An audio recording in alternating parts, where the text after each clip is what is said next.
Hi everyone, in front of me I've got a Redmi Note 13 Pro Plus, and let me share with you how to soft reset this device.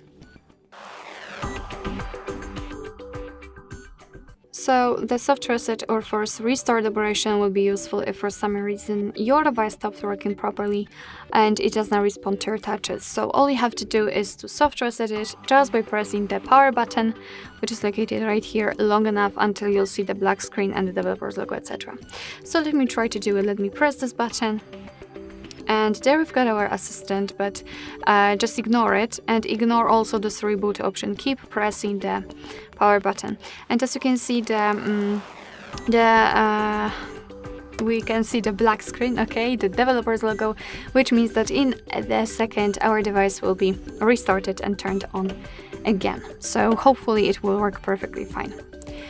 Alright, so that will be all. Thank you so much for watching. I hope that this video was helpful, and if it was, please hit the subscribe button and leave the thumbs up.